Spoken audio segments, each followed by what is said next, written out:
এবারে আর শুধু বাংলায় নয়, রাজবংশী কামতাপুরী ভাষাতেও খবর সম্প্রচার করবে পাহাড়িয়া টাইমস। শনিবার পাহাড়িয়া টাইমসের কার্যালয়ে এই উপলক্ষে আয়োজিত এক অনুষ্ঠানে রাজবংশী কামতাপুরী ভাষার সংবাদ সম্প্রচারের সূচনা করেন সংস্থার চিফ এক্সিকিউটিভ অফিসার অমিতাভ সরকার।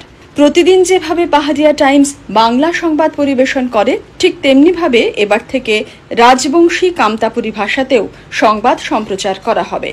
সংস্থার ম্যানেজিং ডিরেক্টর তপন দাসের কথায়, বহুদিন আগে থেকেই রাজবংশী কামতাপুরী ভাষায় সংবাদ পরিবেশনের অনুরোধ আসছিল।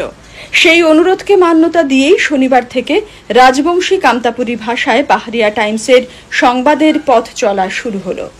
পাহাড়িয়া টাইমসের পক্ষ থেকে রাজবংশী এবং কামতাপুরী ভাই বোনদের যে উদ্দেশ্যে আমরা একটা নতুন পেজের সূচনা করতে চলেছি।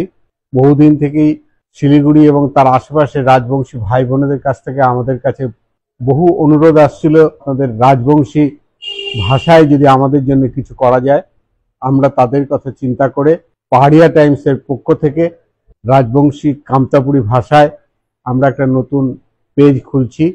এই পেজটা চেষ্টা করব আপনাদের কৃষ্টি সংস্কৃতি, আপনাদের কথা তুলে ধরবার জন্য। আপনারা আমাদের পাশে সবসময় থাকবেন, এটা আশা করি।